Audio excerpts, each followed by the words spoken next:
Hello and welcome to Show Up Stand Out, online visibility series for entrepreneurs. I'm very excited. Today my guest is Steph Lagana, a business strategist and spiritual teacher.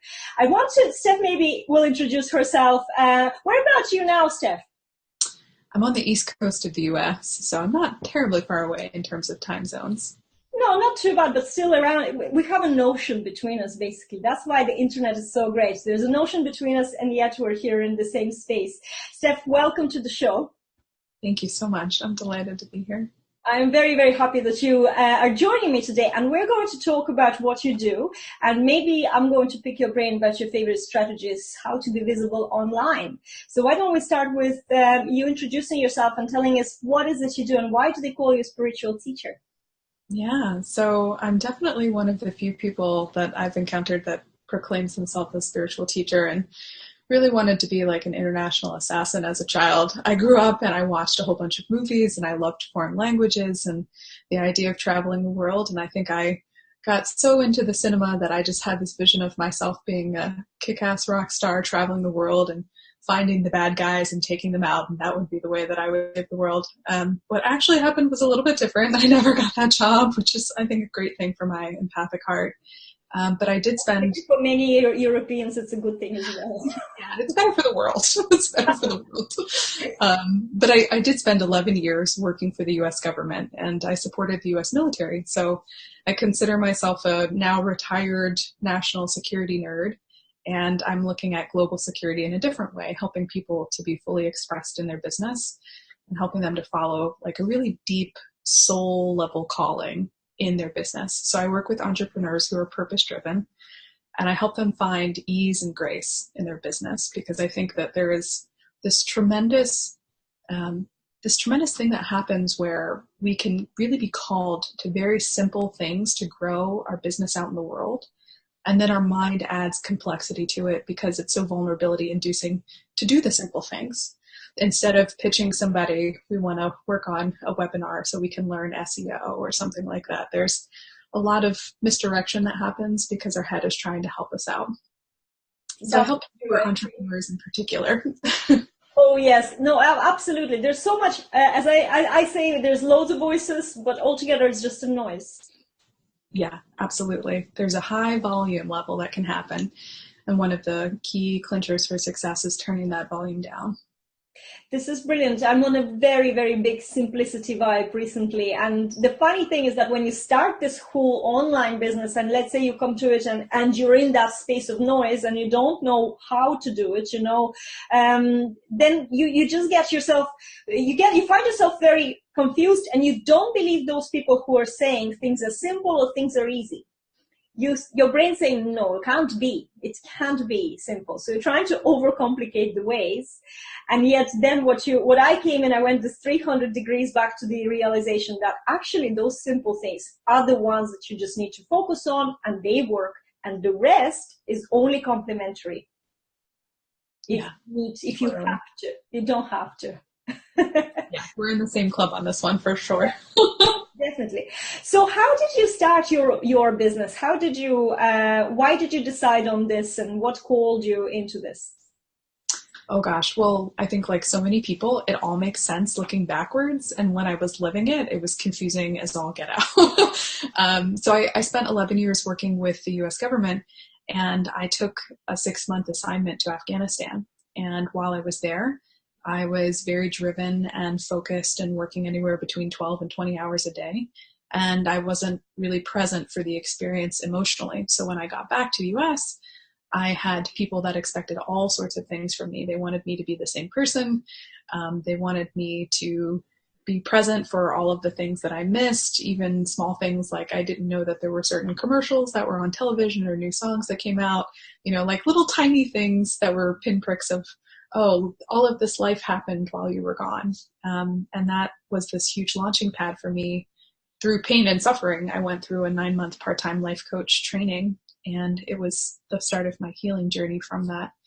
And then I realized that I grooved on it so much, and it was so helpful and so powerful that I wanted to give that to other people. So that was back in 2013. I was in Afghanistan 2011 to 2012, and it's all been unfolding from there in a really juicy way. But when I was living it, I it didn't know exactly. I can relate so much because I'm a growth hacker, and personal growth comes with pain. It doesn't come easy. It comes with pain, pushing through the blocks and through everything, and facing the unpleasant sides of your brain, unpleasant reality you've attracted, everything like that. So I can really relate. And the funny thing is that now looking back, you probably would say, thank God I was removed from this life for these 11 months, because you were giving a new chance to see it all completely differently. We just tend up not to see the wood behind the trees. Oh, When for sure. it's close, isn't it? And it's very difficult to change when there is not something. Sometimes something has to push you. For me, it was my husband got very sick last year, and we got the real bad, serious disease diagnosis. All of us out of the blue, literally within 3 weeks, from relatively healthy looking person to someone who is preparing to die. And that was something that was a huge push in what are you doing with your life? What are you, and that's changed everything and changed the whole perspective and started the painful journey that you just mentioned as well. So I can definitely relate to that. And so many people, I can see how you can help when you go through that. And then when you go back, you look back to that basis, and I understand that actually things are much simpler, and things don't have to be hard. Mm-hmm. And you just need to focus, and you need to have structures, and you need to just decide on those structures or frameworks. And then, yes, you can 100% powerfully help people transform their businesses and lives, because you know exactly what you went through that noise, isn't it? And it's so important to tell the story of here's this miracle that happened because of this catastrophe or disaster, like whatever synonym you want to use. Here's how I was so helped by the circumstance that didn't feel very good at the time. I think it's wonderful that we can move out in the world and share those stories to help people who are in the mix now and suffering. Remember that just because it's happening today doesn't mean it's going to be the rest of their lives. That's true. It's sort of like we hold each other up, isn't it, in this journey? And we get held up sometimes when we need somebody just shows that little support out of the blue. Sometimes you don't know who it is as well. But that's the most fulfilling thing, I think, about the whole coaching online business or coaching and face to face. It doesn't matter. But that's where you can share what you've been through. So that started in 2013 for you. Mm-hmm. How long did how long did it take you from deciding to start your business to actually have a good business that can support you? Well, I've been through two major iterations. So when I was working with the government, so I left the government in the summer of 2016. So I was part-time for a while, and I loved it because it had a lot of freedom for me in terms of my creative expression, and I could explore a whole new side of myself, the spiritual side of myself that wasn't served when I was in my old career. And the other thing that happened was that I wasn't accommodating all of me in my business model. So when I left the government, which was, its own sequence of events that I just never thought that I would do that. I figured coaching would always be something that I would have as a passion project on the side, but I didn't think that I was going to actually shift my identity away from that world. So that was its own lightning strike. Oh my gosh, wow, this is happening. But I made the decision, and I'm so glad that I did. I'm so glad that I'm not in that box anymore. I do believe you from the way you say it. Yeah. Tsunami of relief. Yeah, that's what happens. Sometimes you can be stuck in a job or in a reality that actually doesn't serve you at all, and you don't see the way that you don't even imagine that you can break out. You just sort of try and fit there. Mm-hmm. And yet there is something else for you where you're meant to be. And it's amazing, isn't it, looking back? Yeah, I don't know if you've heard this phrase before, scrawny cow. No. Okay, so it's what you said. It's the idea of having something that really is not sufficient, but because it's there, you don't pursue something that's bigger and grander for you. Brilliant. Well, there you go. I've just learned something. Well, English is not my first language. I'm ready to learn every day. So this is brilliant. But that's so true. So true. So in your business, let's talk about your coaching then. You said to me that you are creating solid, fun business frameworks that align your customers with your clients with your strengths. Yeah, totally. So, and I want to just point out that if people are watching that aren't in a space where they've had massive transformations in their business, that evolution can happen and it's perfectly okay. I've gone through two major iterations in my business. When I first started, it was completely spiritually focused and it was totally juicy. And I was able to do that because I was still working for the government. And so there was this right brain creative side of me that needed to be expressed. And then when I left, I realized that my business model didn't reflect all of my strengths and my interests.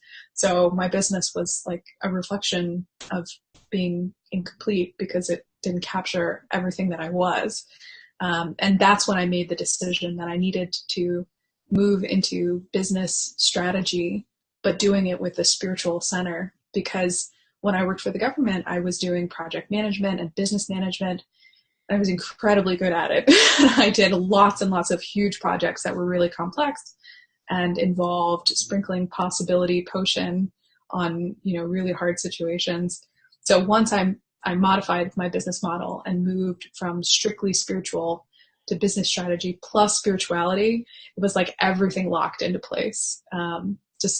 Like the kingdom unlocked for me. It was so delicious. I have an observation, if I could just put it in. I had a similar thing. When I started my business, it was a digital marketing agency, and a lot of my work was supporting people's websites, supporting other people's businesses being visible, looking after their websites, building them. There was a lot of website work, SEO, there was a lot of that. But when I started doing my online, building my online personal brand, I, for some reasons, didn't even allow that part of me to create this complex, picture in my business model. And I said, no, I didn't know what to teach. What can I teach? I know so many things. And I just focused on Facebook. And I went again to that 360 degrees. And then I realized, hang on a second. I do all that with you. That's what I do. I've been doing it for years. I don't need to be worried about that I don't know what I'm doing or anything. But it's like your brain just rejects it because it's part of that other life. Yep. That you want to move away from. So you're, instead of actually picking the best stuff, like packing packing yourself for a holiday, you're picking up the best dresses you're going to wear in the evening. And, that's how you need to transit. But we just burn the bridge, go away, forget everything. But then, if it's meant to be, it goes back to your basis, what you are good at. So, well, I'm glad that you've changed as well. Oh yeah, it's so much better. The way that you said that made me think of this quote, which is about people and their gifts on a really deep level, their soul genius. The quote is, when you walk into a room, the way that your soul genius reflects is almost like you have a red light bulb on top of your head. So when you walk into the room, everyone else sees that the room has gotten red or more red, but you don't know that because you can't separate yourself from it. And just the way that you said that reminded me of it. I love how we can be so close to it that we can't see it, but we always benefit from the people that are around us reflecting that back to us. And it's just so really true. good. It's so true, and it can be, this is very, very funny. I went to the coffee shop yesterday, and a lady came up to me. I know her from seeing her in that coffee shop. And she came up to me and she said to me, you're meant to be blonde. You're meant to be blonde. Nice compliment, kind of. I just want to tell you, this is the right decision. And I have this for 2 years now. And I kind of said, oh, thank you so much, and she said, 2 weeks ago, you were dark haired. And I'm just saying to you, no, you're meant to be blonde. And this is so funny because, yes, I know that sometimes, I'm not from the area. So when I come in, I'm very visible for some reasons. If I want to try and be not visible, it's impossible. No matter how I try and underline my looks over the years that I've been living here, I know that people notice me from what they, over the course of the years, saying to me, oh, we remember you with the long curly hair. It's like, I hope nobody remembers me with that. But, and yeah, she was just mistaken, but I thought this thing that you come into the room and you have that, but you don't realize yourself that people are watching. People know you come in and sometimes they're like, oh, this girl just walked in. And you don't even know that effect is there. Well, it makes perfect sense to me. Of course, you're teaching other people visibility because you are practicing that everywhere you go. It just follows me. I can't shake it off. I've been like this from the age of maybe, well, when I was from the birth, basically, I was visible. If there was anything, I didn't do good, but I was visible. So this is just something. But yeah, this is interesting, talking about our strengths. So let's talk about, how do you share this on social media? How do you incorporate social media into your business to be visible, if we're talking about visibility? And another thing I want to ask you, maybe you can share, how do you manage doing it without getting overwhelmed? How do you find the way that works for you? Yeah. So I came late into the social media land because I was working for the government. I didn't want to have a super visible presence. So I didn't get a Facebook account until 2014. And it was a game changer for me. I was able to connect with amazing community. And before that, I felt kind of lonely in terms of like the ability to cultivate in-person community, people that really understood, striving for a different lifestyle, striving for a lifestyle that was really creative and independent and also courageous, because doing this personal development work requires a lot of courage day to day. So I love, I love social media, and I love Facebook. Um, I do, but not for personal use. I think that it's amazing that we are connecting now. And guys, this is the first time we're actually meeting face to face. And I love that, because I love to bring the energy of getting to know somebody to the show and to everybody. I think there's something special about the first meeting, even though we were so bad and we spoke for half an hour before going live. But anyway, this is something that, it's not to say that, Steph and I, and the rest, we're so brave and people don't understand us who are around here, but it kind of just happens that online you can connect to people who are on the soul level, are your soulmates, and are aligned with you. And sometimes you might be, and I know, guys, there's a lot of you who will resonate with this. You can live in the area and nobody resonates with you there, because it just happens, so it is brilliant. Yes, social media is amazing. yeah. So the level of community that I have from 2013 to now, it's magnified exponentially. I have hundreds and hundreds and hundreds of people that I consider really deep soul friends that get who I am, that I can understand their journey. And it's glorious. So I use Facebook for business, but also for pleasure. And I find that creating really strong boundaries around it helps a lot. So I have a Facebook group where I bring in business owners who want to learn how to infuse what they do with a little bit of magic and also ease and grace, keep it really simple and stress-free, or as stress-free as possible. And I schedule all of my posts that I want to do in advance. And that way I have a really strong structure for, say, the next week or the next 2 weeks. And then I allow myself to be moved and to be inspired to share content, understanding that the basics are taken care of. And if I get pulled away and real life in 3D form calls to me and I want to go ziplining or go on a road trip, I can feel totally comfortable knowing that I have what I perceive as a good foundation set up, and I can just go off and enjoy. I also have really strong boundaries around my group, and I'm very specific about what the community is for and about what is appropriate, because I have strong feelings about what spam looks like versus not, and what is helpful for community building. That's where the monster comes out in me. In my group especially, I have no problem putting anybody out if they don't follow the rules, because I don't do that stuff in the other groups, and it annoys me when somebody comes. But another thing you just said, you're very specific about who this community is for. Guys, if you're setting up your group, just take this on board straight away. Be extremely specific. Don't grow the group for the numbers. It's never going to work for you in terms of monetizing anyway. Work the group for the quality. And make sure in your description that you really, really hone in on who your ideal client is, and just describe them you will still get a lot of strays asking to join the group. It's always going to happen, but it's such a good tip to create a quality community, I think. Yeah, it's incredible what happens. I think that clarity is magnetic, and internal clarity magnetizes external circumstances. And I also believe really strongly that confused business owners don't sell and confused prospective clients do not buy. Having said that, I don't believe that clarity comes just from being inside of your head, that action is what cultivates clarity. So you have to be out in the world, take inspired action, and then there's this bi-directional feedback loop that happens. You learn more about yourself and about who you want to serve and about the soul of your business by being out in the world.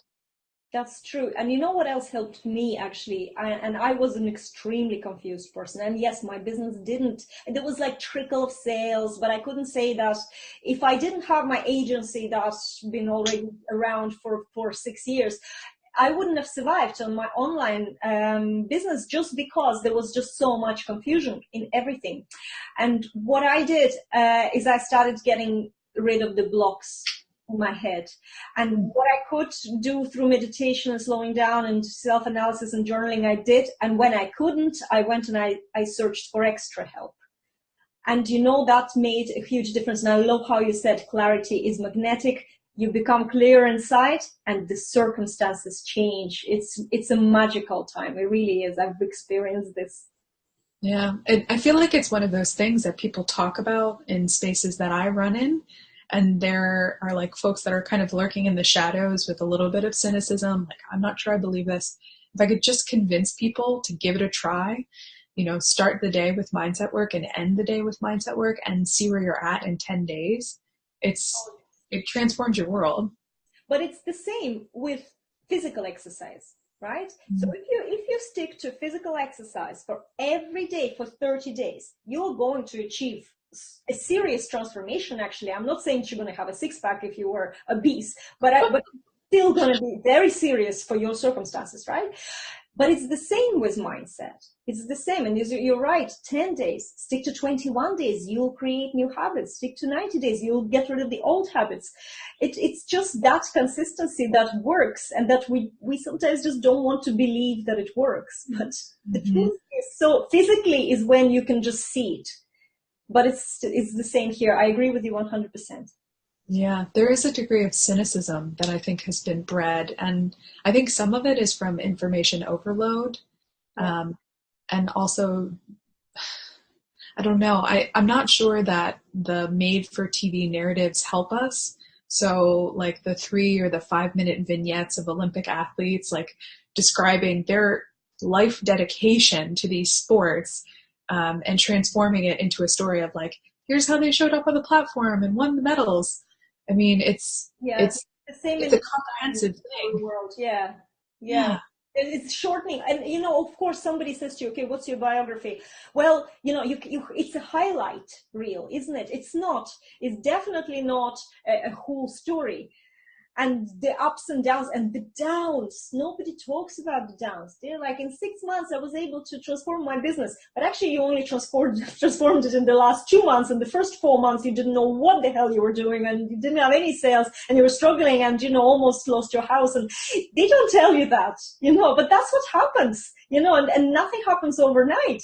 But it's like through all this, but the more mindset work you do, this smoother, not easier, but easier to an extent, because there's no overwhelm, but smoother this journey is, I think. And when it's easier or smoother, it can be a bit shorter, Yeah, I totally agree. I've told a few people recently that the journey of entrepreneurship is like a roller coaster on acid. I haven't done that particular drug, but I've heard things. And being able to have it be smoother. I mean, I tell my newer business owners all the time, it's so important to do the mindset work before you think you need it, like before you hit a huge dip, because they're coming for you. It's a fact of being human, it's not just entrepreneurship. It's just that entrepreneurship means that you have less structure around you to support. There's some really interesting articles that talk about really high rates of depression and suicidal thoughts for entrepreneurs.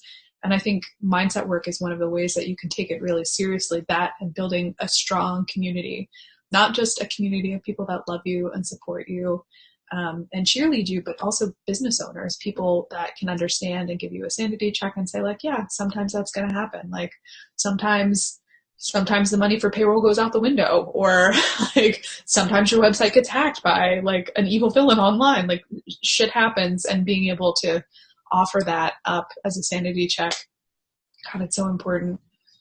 I think that anyone who's, well, business owners or entrepreneurs, there's a bit of a difference, not every business owner is an entrepreneur. I think when you're an entrepreneur, you're constantly on a roller coaster, constantly, because it's the part of you're like that. Business owner is actually a little bit more stable thing. But when you're entrepreneurs, all these ideas and all this, is just pulling you into different directions and start new things, and and this is done, yeah, that's okay, let's start a new thing. So it's a hard thing, and you're constantly pushing your comfort zone. I think anybody who opened the business, unless they were so lucky that things came in through word of mouth and they never had to worry about, let's say, marketing their business or properly, they don't even know what it is, how many blocks you have to go through, how much overwhelm it is, and how much you have to remove yourself from the whole process and not allow your personality to also play a part, where you have all these voices and, insecurities and everything. It's a tough gig. It's not for everyone, isn't it? It's not for everyone. It's not for everyone. And I think there's such a disservice sometimes when people see images of people drinking cocktails on the beach. That can be an outcome, but that's not the life of entrepreneurship. And I think just being able to be really clear about why you're doing it is so important, because my experience is, and I've worked with a lot of entrepreneurs, my experience is the heartbeat of your business is something that's found on the edge of your comfort zone. It's not in the familiar. It's not in the known. It's not in what you're doing right now. The heartbeat of your business is where you're afraid to go. And if you want it, then you got to be willing to go there.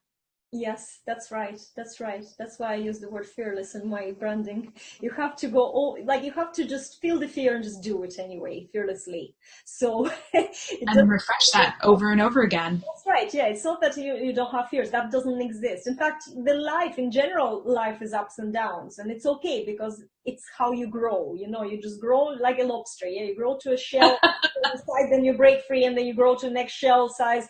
And I feel like this all the time. Sometimes even when I have a down period, I always say to my husband, "Oh, I'm shedding my lobster shell." Definitely, I love that. It's so painful. And people are like, "What are you talking about? Growth is so painful." And I'm like, seriously, wait until you see me next week. I'll have a cold sore, and I'll be looking in bits, because my body is catching up with how I grew in the last few weeks. And it's so true. But it is an amazing process, and we all are like that. There's no way that it's not going to happen, to everybody. And sometimes in business also, you do feel like you hit the wall, no matter how successful you might have been. And at every level, when you talk to entrepreneurs, they will admit that, especially female, I find, maybe male as well, but female definitely regularly hit these walls that bring you down. So for us, it's so important to actually be able to be mindful, remove yourself and take it easy on yourself. Yeah, for sure. Yourself as a human, as on your soul, because that voice in your head can be so cruel. Yeah, they're so important to fill your cup. Right. So when somebody needs to find you, and if they fit that real strict criteria of the community in your group, how can they try and attempt and enter it? I'm imagining like Gandalf, you shall not pass. Awesome. You have to be truly awesome. If you're not awesome, don't even go near it. Same with mine. Yeah. So if there are business owners that are also woo curious, they're curious about like a little bit of magic and their business building sauce, I do run a Facebook group. It's called Your Sacred Craft. And it's mostly women right now, but we have a handful of extraordinary men that are in the community. That's at my discretion. And that would be a great place to connect with me. I'm on Facebook. It's a free group. It's a free group. Yeah. And if I do say so myself, it's pretty kick butt. Good. Yeah, I'm actually going to join your group, because I am a woo ready. Well, woo embraced. I would love that. And it's true. Yes, I do believe that you have to, it doesn't, I don't like this word woo. I only learned it last year. I didn't even know that that's what it's called, because for me, it's something that from my teens probably where I really sharply felt there's a part to this life that you can't explain logically, right? But it's there and you can't deny it. It's just there and you can call it many names. But when you embrace it, there's magic, definitely magic on the other side. So yes. So we're going to put the link to the group in the comments or in the description as well. And yes, and anywhere else, the website. Yeah, so I also my headquarters is over at mythicalenterprises.com, and I talk about the different things that I do. I primarily do business building, but I still have my spiritual woo-woo stuff. I run a private mystery school where I do coaching for people that are interested in getting some additional support while they're going through really big transitions in their life and their business. Brilliant, brilliant. I'm very excited now about this. Thank you so much. Thank you so much for joining me on this show. I'm sure that we touched on a lot of things that I'm sure will help somebody who's watching this show move on or feel that they're not alone. That's important as well, because it can feel pretty heavy. Guys, it's gonna pass. This all will pass and everything's going to be okay, and then it's going to come back again. So you just have to go through the motions. It's a roller coaster. I would not even attempt to go on a roller coaster, and yet I do this in business. Right. Well, I hope everybody will have a great day. Again, Steph, thank you so much for joining me today. And if you have any questions for myself or Steph, pop them in the comments and we'll get back to you and we'll answer. Thanks a million to everybody and have a great day.